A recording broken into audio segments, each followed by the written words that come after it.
नमस्कार दोस्तों, ट्रिकी गुरु अमित गुप्ता के YouTube चैनल में आज आपका फिर से स्वागत है। दोस्तों आज हम आपके लिए फिर से लेकर आ गए हैं यूपीएससी 2017 की ऑनलाइन परीक्षा में पूछे गए रीजनिंग के टॉप 10 ऐसे प्रश्न जिन्हें हम सॉल्व करेंगे बिल्कुल ट्रिकी अप्रोच के साथ। तो बने रहिए इस वीडियो में। और ये इस सीरीज का 19वां वीडियो है। आप चाहे तो 18 वीडियो देख सकते हैं, उसका मैंने प्ले लिस्ट बना दिया है और उससे आप काफी लाभ ले सकते हैं, क्योंकि ये वास्तविक पेपर है, मॉडल पेपर नहीं है, वास्तविक पेपर है जो कि 2017 के ऑनलाइन परीक्षा में पूछे गए हैं। तो इसमें हम देखते हैं ये पहला प्रश्न, और इसमें लिख रहा है कि 11 छात्राएं अल्फा बीटा सिएरा डेटा एकता फेक्टा सेप्टा सब 11 छात्राएं हैं और यहां से मेन लाइन शुरू हो रहा है। तो डेल्टा जो है तो थोड़ा सा हम और नीचे कर लेते हैं ताकि जानकारी ऊपर भी लिखी जा सके। तो 11 छात्र हैं, ये याद रखिएगा। अब उसके बाद डेल्टा क्या है, फेल्टा के तत्काल बाईं ओर है, यानी कुल मिला के अगर लाइन खींची गई तो जो डेल्टा है यहां पे हम लोग लिख देते हैं डेल्टा। डेल्टा जो है वो फेल्टा के, यानी यहां पर है फेल्टा, फेल्टा के तत्काल बाईं ओर है। डेल्टा किधर है तो बाईं ओर है, किसके तो फेल्टा के, यानी इन दोनों के बीच में कोई नहीं आएगा क्योंकि तत्काल बाईं तरफ है डेल्टा। डेल्टा जो फेल्टा के तत्काल बाईं ओर है। अब बात इसकी चल रही है सिएरा के, यानी यही डेल्टा, क्योंकि कामा लिखा है सिएरा के दाएं दूसरे स्थान पर, यानी यही डेल्टा सिएरा के, यही डेल्टा सिएरा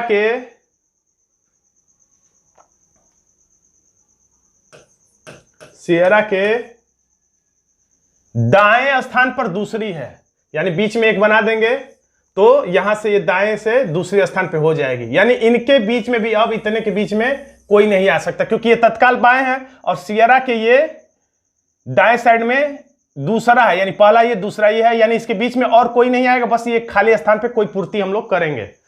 अब अगली लाइन में लिख रहा है, ये हो गया। अब इसमें लिख रहा है कि एकता जो कि सिरे पर है, जो कि एक सिरे पर है, किस सिरे पर है अभी पता नहीं, बाएं कि दाएं। एकता जो एक सिरे पर है, अल्फा उसकी दाईं ओर है दूसरे स्थान पर, यानी एकता जिस भी सिरे पर है उसके दाएं हाथ, दाएं बाएं याद रखिए, आपके दाएं बाएं के ही समान होगा, मान के चलिए। एकता के किस सिरे पर तो अल्फा के दाहिनी ओर दूसरे स्थान पर, एकता जो कि सिरे पर है, किसी भी सिरे पर, या तो बाएं या दाएं, अल्फा उसके दाईं तरफ है। तो अगर हम लोग एकता को इधर लिख देंगे तो एकता के एकदम कोने पर मान लेते हैं, तो कोने के इधर दाएं हम लोग किसी को बना नहीं पाएंगे, यानी इससे पता चलता है कि एकता एकदम बाएं सिरे पर है, यानी हम लोग मान लेते हैं कि एकता यहां पर है और इससे अब इधर कोई हो नहीं सकता क्योंकि एक बाएं किनारे पर है। अब इसके दाएं साइड में और अल्फा उसके दाईं और दूसरे स्थान पर, यानी कि एक बीच में कोई होगा यहां पर, और यहां पर कौन है तो यहां पर है, यहां पे लिख ले रहे हैं हम लोग अल्फा, यहां पे अल्फा हो गई दूसरे स्थान पे, अल्फा उसके दाईं ओर दूसरे स्थान पर, यानी इन दोनों के बीच में अब कोई लाइन नहीं खींची जा सकती है इतने के बीच में। अब दूसरे स्थान पर है। अब तीसरी लाइन, जूलियट जो है अल्फा और बीटा के तत्काल पड़ोसी है। तो याद रखिएगा जब एक व्यक्ति को दो लोगों का पड़ोसी बताया जाता है निकटतम, तो यानी कि वो व्यक्ति एकदम बीच में होगा, तभी एक साइड में एक व्यक्ति एक साइड में दूसरा व्यक्ति होगा, तभी वो एक साथ दो लोगों का पड़ोसी हो सकता है। तो जूलियट जो है अल्फा और बीटा के तत्काल पड़ोसी है, यानी कि जूलियट अल्फा और बीटा के बीच में है। तो एक, या अगर हम लोग जूलियट को यहां लिख दें तो एक तरफ तो अल्फा हो जाएगा लेकिन दूसरी तरफ बीटा को लिखने के लिए जगह नहीं है, तो इसलिए हमें जूलियट को यहां लिखना चाहिए। जूलियट यहां हो गया तो एक तरफ यहां पे अल्फा हो गया और एक तरफ कौन हो जाएगा, यहां पे हम लोग बना देते हैं बीटा को। तो अब इतने के बीच में और कोई नहीं आ सकता, बस यही एक जगह खाली है क्योंकि इसके इधर ये बाएं दूसरे स्थान पे हो गई और बीच में एक लोग, और इसके एक तरफ जूलियट के एक तरफ अल्फा और एक तरफ बीटा हो गई तत्काल पड़ोसी। और यानी बात किसकी चल रही थी तो जूलियट की, यानी और मतलब कि अभी जूलियट की ही बात चले, यानी कि और को काट के चाहे तो आप जूलियट लिख सकते हैं समझने के लिए। और का मतलब जूलियट गिल्टा के बाईं और तीसरी स्थान पर है। जूलियट जो है गिल्टा, यानी गिल्टा कहीं यहां पे कहीं इधर कहीं होगी कि बाएं किस स्थान पे है, तो तीसरे स्थान पर है। जूलियट जो है, यही जूलियट, इसको टिक कर लीजिए, यही जूलियट जो है गिल्टा के बाएं हाथ की तरफ तीसरे स्थान पर है। अगर हम लोग गिल्टा को यहां लिख दें इस वाले खाली स्थान पे, गिल्टा के बाएं और तीसरा, यानी एक, और यहां पर एक बना देंगे 2, और ये तीसरी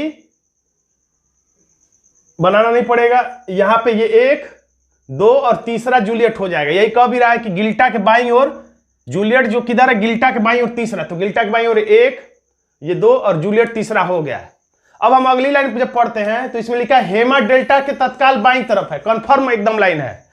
हेमा जो है बाईं तरफ है, किसके, डेल्टा के, हेमा डेल्टा के बाईं तरफ, एकदम कंफर्म लाइन है। और मैंने बताया था शुरू में कि इनके बीच में कोई आ नहीं सकता, सिर्फ एक ही एक जगह ये खाली था, तो यानी कि अब यहां से गिल्टा को हटाना पड़ेगा, क्योंकि ये फैक्ट एकदम कंफर्म लाइन दे रहा है कि हेमा जो है डेल्टा के तत्काल बाईं तरफ है। तो डेल्टा के तत्काल बाईं तरफ हम लोग यहां पे कंफर्म उसे लिख देंगे हेमा को।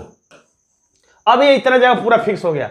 अब जो हमने यहां से हटाया था, फिर से उस लाइन को अगर हम लोग जोड़े, जूलियट को क्या करना था, अल्फा और बीटा के तत्काल पड़ोसी बनाना था, तो हमने बना लिया जूलियट को अल्फा और बीटा के पड़ोसी। लेकिन और यही जूलियट गिल्टा के बाईं तरफ तीसरा है, तो गिल्टा तो यहां से हट गया, तो अब गिल्टा को तीसरा बनाना है, यानी कि जूलियट गिल्टा से बाईं तरफ तीसरा हो गया। यानी हम लोग अगर यहां पे लिख लें गिल्टा को, क्योंकि यहां तो जगह है नहीं, यहां लिखेंगे तो इनका खेल गड़बड़ हो जाएगा, मैंने इसीलिए गोले में घेरा था कि इसके बीच में कोई नहीं आएगा, तो हम लोग यहां लिख लेते हैं गिल्टा। गिल्टा अगर यहां पर है तो गिल्टा के बाईं तरफ जूलियट कौथा होगा, देखिए जूलियट जो है गिल्टा के बाएं हाथ की तरफ तीसरा होना चाहिए, तो ये 1 ये 2 यहां पे, यानी एक और बनाना पड़ेगा, ये 1 ये 2 और यहां से यहां ये तीसरा जूलियट हो जाएगा, 1 2 3 तीसरा हो जाएगा। अब यहां से हम लोग लाइन आगे बढ़ाते हैं, हेमा डेल्टा की तत्काल बाईं तरफ हो गई, और यानी कि यही हेमा डेल्टा के तत्काल बाईं तरफ है, और यही हेमा आइरिस के, बात इसी हेमा की चल रही, क्योंकि वाक्य को और किंतु परंतु से जोड़े तो अभी वाक्य यानी कि पहले ही कर्ता की चल रही, यानी हेमा, यानी और को काट के अगर नहीं समझ में आ रहा तो आप यहां हेमा लिख के काम कर लीजिए। यानी हेमा आइरिस के दाईं तरफ, हेमा जो है आइरिस के दाईं तरफ तीसरा, हेमा जो है आइरिस के दाईं तरफ तीसरा, तो और कोई जगह खाली, ये जगह अगर यहां पे भर दिया जाए, क्योंकि टोटल देखिए आइरिस को यहां भर दे तो 1 2 तीसरा हो जाएगा, यानी यहां पर हो जाएगा आइरिस, यही जगह खाली भी है, और इसके दाईं तरफ 1 2 तीसरा हेमा, देखिए यहां से यहां तक ये तीसरी हेमा हो गई। देखिए लिखा भी हेमा डेटा के तत्काल बाईं तरफ, और यही हेमा आइरिस के दाईं ओर तीसरे स्थान पर है। और लोग कितने हो गए, 1 2 3 4 5 6 7 8 9 10 11 जगह भी फुल हो गया, बस ये एक जगह खाली है। तो कौन सा नाम छूटा इसमें से आप देख कर लिख सकते हैं, अल्फा बीटा सेरा डेल्टा फेल्टा गिल्टा हेमा आइरिस जूलियट, और काइटा नहीं लिखा हुआ है कहीं, तो हम लोग यहां पे लिख लेते हैं खाली जगह पे काइटा। अब उसके बाद हम लोग प्रश्न पढ़ते हैं, क्या पूछ रहा है कि इनमें से कौन सा कथन सही है, तो हेमा डेल्टा और फेल्टा के सन्निकट है, यानी हेमा जो है डेल्टा और फेल्टा के बीच में है, ये पूछना चाह रहा है। तो हेमा डेल्टा के तो बीच में है लेकिन फेल्टा के बीच में नहीं है, हेमा डेल्टा के तो निकट है लेकिन फेल्टा के सन्निकट नहीं है, फेल्टा को इधर रहना चाहिए था, तो ये गलत हो गया। दूसरा, काइटा एकता और बीटा के बीच में है, यानी कि काइटा है, जो काइटा कहां है, तो यहां पे किसके बीच में, एकता और बीटा, तो एकता के तो बीच में है लेकिन बीटा इधर नहीं है, इसलिए दूसरा भी गलत है। तीसरा बोल रहा है कि गिल्टा आइरिस और सियरा के सन्निकट पड़ोसी है। सन्निकट पड़ोसी मैंने बताया था कि दो लोग पड़ोसी तभी हो सकते हैं जब वो बीच में हो, यानी गिल्टा आइरिस और सियरा के बीच में है, तो गिल्टा कहां है, तो गिल्टा ये है, गिल्टा के एक तरफ आइरिस है और एक तरफ सियरा है। देखिए गिल्टा के एक तरफ सियरा और एक तरफ आइरिस है, यानी कह सकते हैं गिल्टा आइरिस और सियरा के सन्निकट पड़ोसी है। देखिए गिल्टा आइरिस और सियरा के सन्निकट पड़ोसी है, यानी कि बीच में है। तो अब डी वाला पढ़ने की जरूरत है, फिर भी हम पढ़ लेते हैं। एकता और हेमा के बीच में 6 छात्राएं हैं, एकता यानी ये और हेमा यानी ये, इसके बीच में 6 छात्राएं हैं, तो 1 2 3 4 5 6 7 छात्राएं, इसलिए डी वाला भी गलत है, जो कि होना भी चाहिए, इसलिए हमारा आंसर हो जाता है सी। मुझे समझाने में समय लग रहा है, जब आप लगाएंगे तो जल्दी जल्दी लगा ले जाएंगे। अब अगला प्रश्न इसमें बताना है कौन सा श्रृंखला में फिट नहीं आता, यानी कौन सा इनमें से अलग है, आपको यही बताना है। ध्यान से देखिए, वीडियो को रोक लीजिए, उत्तर देने का प्रयास करिए। तो अगर इसको हम लोग देखें यहां से, ये चौकोर में जो है काला वाला भाग, तो इसको समझने के लिए अगर हम लोग चौकोर बना ले, ऐसे बना हुआ है, इतने को मैं जूम करके यहां पे ला दिया, ये चीज, ये तो देखिए काला वाला भाग कहां है, इस लोकेशन पर है। अगले वाले में काला वाला भाग कहां है, तो देखिए कहां पर आ गया है, यहां पर आ गया है, यानी कि क्लॉकवाइज एक खाना छोड़ के, या कह सकते दो खाना, या कह सकते एक खाना छोड़ के अगले खाने पर। फिर उसके बाद कहां है, यहां पर है, यहां का मतलब ये लोकेशन है यहां पे, यानी फिर एक खाना छोड़ के अगले खाने पर आ गया। फिर यहां के बाद कहां आया है, तो यहां पर, यानी कि फिर एक खाना छोड़ के ये इस वाले लोकेशन पर, का मतलब देखिए इस वाले लोकेशन का मतलब हुआ है कि यहां पर है, यानी कि यहां पर एक खाना छोड़ के, फिर उसके बाद एक खाना छोड़ के ये यहां आएगा, यहां आया भी है। यानी इस काले वाले भाग में कोई दिक्कत नहीं है, ये काला वाला भाग अपने हिसाब से सही क्रम में घूम रहा है और कोई दिक्कत नहीं है। लेकिन ये गूढ़े के निशान को ध्यान से देखेंगे तो ये वर्ग में है, इसमें भी पूरे वर्ग में है, इसमें भी पूरे वर्ग में है, चाहे जहां भी है पूरे वर्ग में है। लेकिन ये पूरे वर्ग में ना होकर एक वर्ग के आधे भाग में छोटे रूप में है, तो यही हमारा चौथा वाला अलग है, जो कि विकल्प ए में है। हमारा आंसर हो जाता है ए।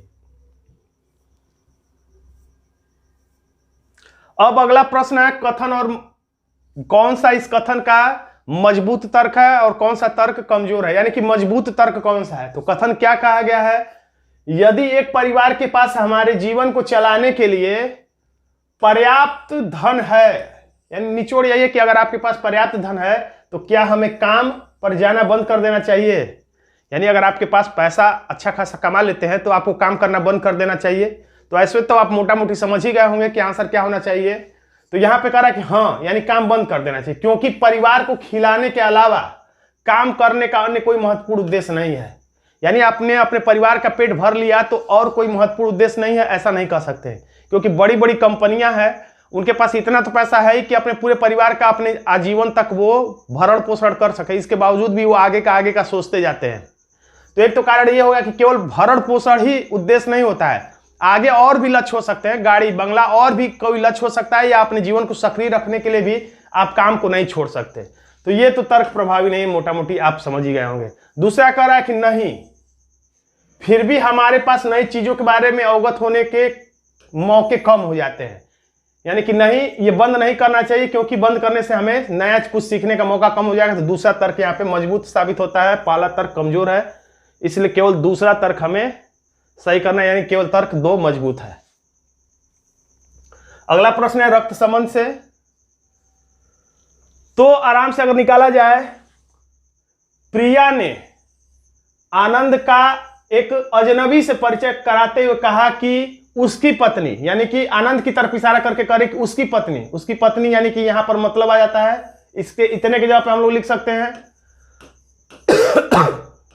आनंद की पत्नी, उसकी पत्नी, यानी हम लोग इसको 60 में कर दिए, आनंद की पत्नी। अब मेरी, अगर कोई महिला कहे, अब इसको 60 करना है यहां से लेके यहां तक को, मेरी मां की एकमात्र बेटी, अगर कोई महिला कहे, अपने आप को महिला मान के कुछ देर के लिए सोच लीजिए कि मेरी मां की एकमात्र बेटी, यानी कि वो महिला अपने लिए खुद कह रही है, यानी इसको काट के हम लोग लिख सकते हैं, अगर महिला, क्योंकि महिला ही बोल रही है वाक्य को। मेरी मां की एकमात्र बेटी बराबर मैं स्वयं, सरलीकरण में मैंने बताया, इसके जवाब पे हमेशा ऐसा ही लिखा जाता है, मैं स्वयं। अब मैं शब्द के या मैं या मेरी के जवाब पे हमेशा आता है वाक्य को कहने वाला। वाक्य को कहने वाला कौन है, प्रिया, यानी कि मैं स्वयं का मतलब प्रिया स्वयं है, यानी कि आनंद की पत्नी प्रिया स्वयं है। डायरेक्ट आंसर आ गया। तो क्या पूछ रहा है कि आनंद का प्रिया से क्या रिश्ता है, तो पति का रिश्ता है। अगर आप इस तरह से नहीं बल्कि चित्र विधि से लगाना चाहते हैं तो वैसे भी आप लगा सकते हैं प्रश्न को, कोई दिक्कत नहीं है। प्रिया ने आनंद का एक अजनबी से परिचय कराते हुए कहा उसकी पत्नी, यानी कि आनंद की उसकी पत्नी, यानी आनंद की पत्नी कौन है, तो प्रिया करे कि मेरी मां, यानी कि प्रिया की मां की एकलौती बेटी है। आनंद की पत्नी कौन है, तो प्रिया करे मेरी मां की एकलौती बेटी है, एकलौती बेटी। तो अगर इकलौती बेटी यहाँ है तो इस माँ ये भी माँ इसको बोल रही है, तो तब तो यहाँ इसकी 2 बेटियां हो जाएगी, यानी कि ये एक बेटी यहाँ पे ये नहीं है, ये बल्कि प्रिया खुद है, यानी ये प्रिया के पति हैं। हमारा आंसर फिर से हो जाता है डी। अगला प्रश्न कथन और पूर्वानुमान से संबंधित है, यानी इस कथन को करने से पहले क्या सोचा गया होगा, मन में क्या धारणा रही होगी कि यह कथन को कहा गया है। तो कथन में यह कहा गया है, और कथन ये कहाँ कहा गया है, तो समाचार पत्र में एक विज्ञापन है, प्रचार है। क्या प्रचार में कहा गया है, ज्यादातर आप ऐसे प्रचार देखते भी होंगे, लिखा है विज्ञापन में। और याद रखिए विज्ञापन जब भी होता है तो उसका कुछ ना कुछ महत्व जरूर होता है।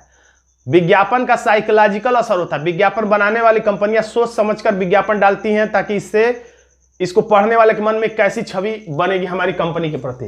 तो क्या लिखा है, 10 महीनों में अपने पैसा तिगुना करें। 10 महीने के अंदर, यानी कि 1 साल से भी कम में अपने पैसे को 3 गुना करें। तो इसको पढ़ के आप क्या सोचेंगे कि उस कंपनी ने क्या सोच के प्रचार कराया है।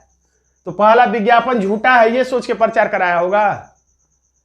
हो सकता है कि ये विज्ञापन झूठा और फर्जी है, ये मैं नहीं कह रहा, लेकिन ये सोच के कंपनी वालों ने प्रचार नहीं कराया और नहीं इसका यही केवल प्रभाव होगा। दूसरा कह रहा कि आमतौर पर लोग अपनी संपत्ति को बढ़ाना चाहते हैं। सही बात है, यही सोचकर इस कंपनी ने ये प्रचार में लिखवाया कि 10 महीने में अपने पैसे को तिगुना करें, क्योंकि वो कंपनी जानती है कि लोग अपने पैसे को जल्दी बढ़ता हुआ देखना चाहते हैं, संपत्ति को बढ़ता देखना चाहते हैं, इसीलिए ये प्रचार में लिखा गया है।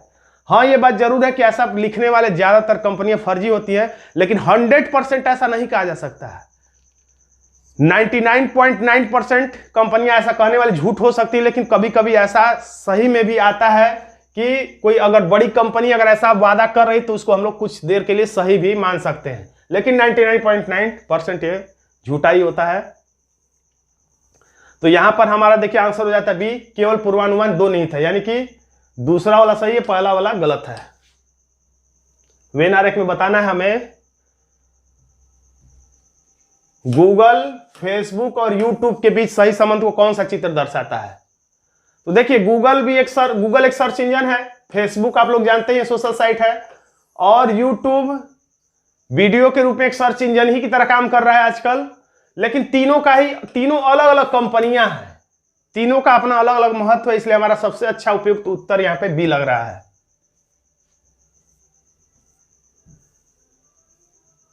अब ये देखिए एक प्रश्न यहां पे करा ABCD और D, यानी ABC और D एक होटल में गए और एक गोल मेज पर, यानी कि ये गोल मेज पर के चारों ओर केंद्र की तरफ मुंह करके बैठे हैं, उन सभी ने डोसा खाया। यानी पढ़ने में ऐसा लग रहा है आराम से कि ये वृत्त चौकोर क्रम वर्ग क्रम की अवधारणा में क्रम व्यवस्थीकरण का प्रश्न लग रहा है, जिसमें कि सिटिंग अरेंजमेंट वाले प्रश्न की तरह इसे सॉल्व करना है। लेकिन जब हम लोग आगे बढ़ते हैं तो इसमें लिखा है बी ने सी से ज्यादा डोसा खाया, जबकि आपको पता होगा सिटिंग अरेंजमेंट में ऐसा कुछ नहीं लिखा रहता कि किसने ज्यादा खाया कम खाया, बस उसमें यही लिखा रहता है कि बी सी के दाएं है बाएं है, दूसरा है तीसरा, ऐसा लिखा रहता है। लेकिन इसमें ज्यादा और कम डोसा खाने की बात चल रही, इसका मतलब यह हुआ कि ये सिटिंग अरेंजमेंट का छलावा है, ताकि आप चौकोर वर्ग बना के इधर उधर बैठाने में रह जाए, लेकिन प्रश्न कुछ और ही है। क्योंकि मैंने इसे सॉल्व किया इसलिए मुझे पहले से ही पता है, आप एक बार कंफ्यूज हो सकते हैं, लेकिन बाद में आपको भी पता चल जाएगा कि ये सिटिंग अरेंजमेंट का प्रश्न नहीं है। इसमें लिखा है बी, क्योंकि प्रश्न से भी आपको समझ में आ जाएगा क्या करा। इसमें लिखा है इन सभी में सबसे कम डोसे किसने खाए। जब आप प्रश्न पढ़ेंगे तो आपको समझ में आ जाएगा कि सिटिंग अरेंजमेंट का प्रश्न नहीं है, बल्कि ये कुछ और ही है। तो बी ने सी से ज्यादा डोसे खाए, तो ऐसा चित्र बना लीजिए, बी ने सी से ज्यादा डोसा खाया, इसलिए हमने बी को ऊपर रख दिया क्योंकि ज्यादा डोसा खाया इसने। और सी की बाईं ओर दूसरे स्थान पर बैठा है, जबकि डी जो कि सी के ठीक दाईं ओर बैठा है, यानी दाएं बाएं पर ज्यादा ध्यान मत दीजिए, डी जो कि सी के दाईं ओर बैठा है उसने ए जितना ही डोसे खाए। देखिए बात किसकी हो रही, बस ये हमें समझना है पढ़ने के लिए, सी की हो रही है या डी की हो रही है।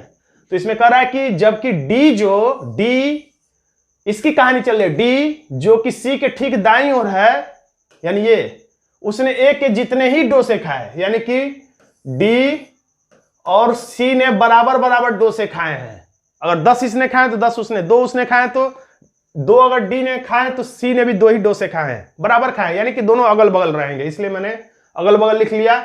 लेकिन ये डी और सी यहां यहां यहां कहां रहेंगे अभी पता नहीं, इसलिए मैंने बगल में हटा के लिख लिया है।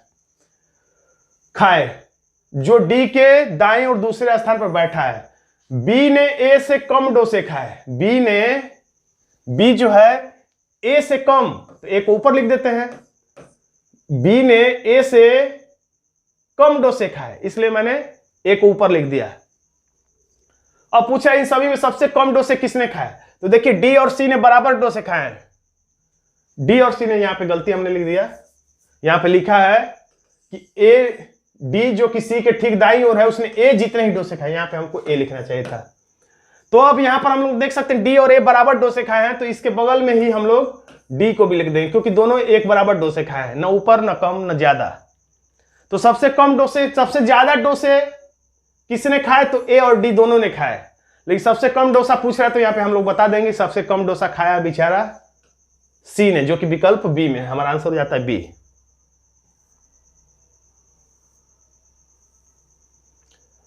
अब पूर्वानुमान से संबंधित एक और प्रश्न आ गया, यानी इस तरीके से 2 प्रश्न, कथन मजबूत तर्क वाले से और पूर्वानुमान से 2 प्रश्न आ जा रहे हैं। तो आराम से इसकी तैयारी आप कर लीजिएगा, क्योंकि इसमें प्रश्न गलत भी हो रहे हैं छात्रों के।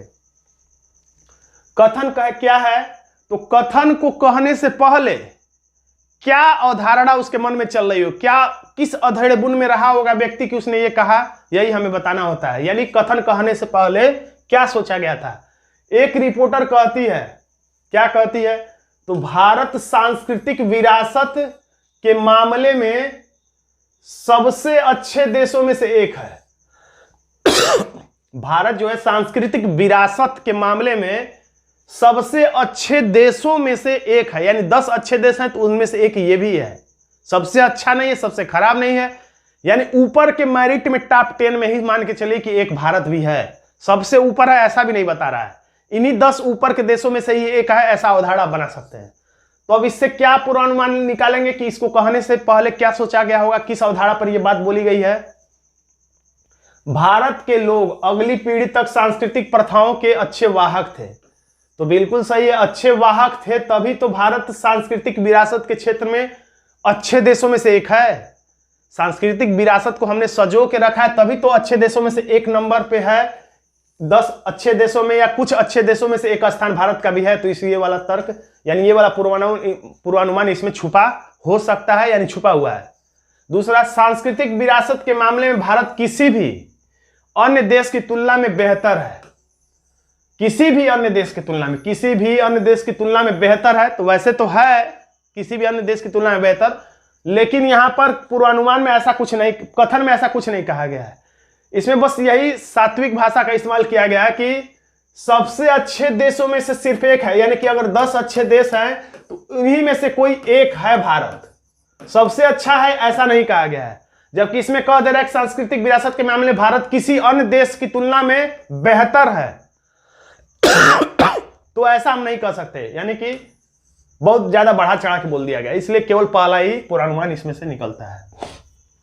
हमारा आंसर हो जाता है डी, केवल पूर्वानुमान एक अंतर्निहित है। अगला प्रश्न है पासा से संबंधित, ओपेंडाइज से संबंधित। तो देखिए इसमें पूछा जा रहा है कि आकृति को मोड़कर इनमें से कौन सी आकृति घनी प्राप्त की जा सकती है, यानी अगर इस डब्बे को बंद किया जाए तो इसमें से कौन सा पासा हमें देखने को मिलेगा। तो आपको पता होगा ऐसे प्रश्नों को कैसे सॉल्व किया जाता है। तो आपको पता होगा एक छोड़कर अगली सतह विपरीत होती है, यानी बी की विपरीत सतह एक छोड़ के ई हो जाएगा, सी की विपरीत सतह एक छोड़ के ए हो जाएगा, डी के विपरीत सतह एक छोड़ के एफ हो जाता है। और दूसरी बात, विपरीत सतह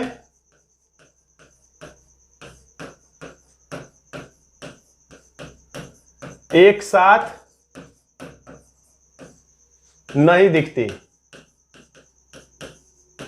और न ही एक साथ छुपती, यानी कुल मिलाकर विपरीत सतहें एक साथ कभी दिख ही नहीं सकती, यानी 2 दुश्मन है तो एक साथ कभी दिखाई नहीं देंगे, एक दिखेगा तो एक छुपेगा, एक छुपेगा तो एक दिखेगा।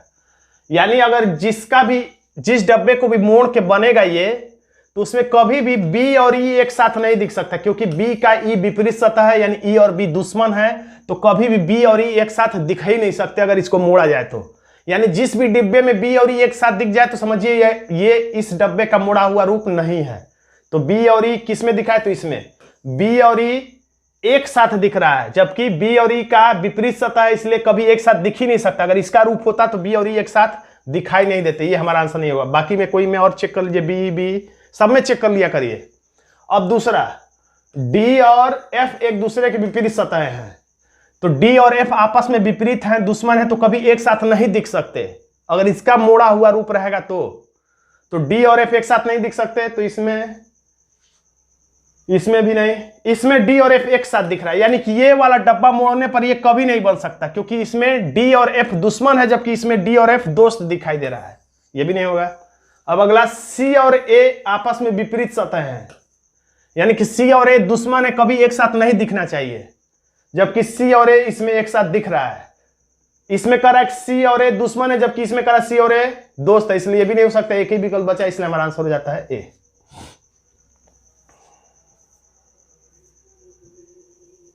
अगला प्रश्न है न्याय वाक्य का। चित्र बना लेते हैं हम लोग। कुछ मुर्गियां गाय है, कुछ मुर्गियां गाय है, कुछ गाय घोड़े हैं।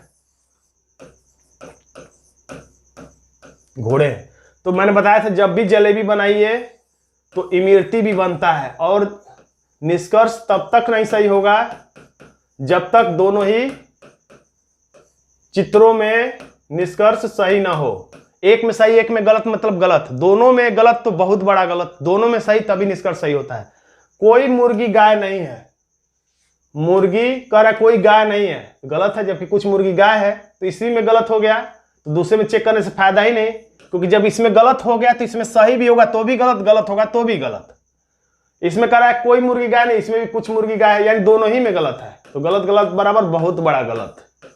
दूसरा, कम से कम, तो कम से कम का यहाँ कुछ नहीं मतलब है, कुछ गाय मुर्गियां हैं, कुछ गाय मुर्गियां इसमें सही है, कुछ गाय मुर्गियां इसमें सही है, दोनों में सही है, इसलिए सही सही बराबर सही, यानी केवल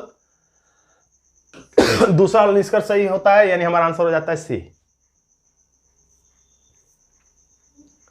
तो दोस्तों आज का एक छोटा सा वीडियो आपको कैसा लगा कमेंट बॉक्स में जरूर लिखिएगा। वीडियो अच्छा लगा तो वीडियो को लाइक कर दीजिएगा, इसे अपने दोस्तों में शेयर कर दीजिएगा, और अभी तक आपने हमारे चैनल को सब्सक्राइब नहीं किया तो सब्सक्राइब जरूर कर लीजिएगा, क्योंकि यूपीएससी की परीक्षा तक हम आपको ऐसे टिकी वीडियो समय समय पर लाते रहेंगे। धन्यवाद दोस्तों।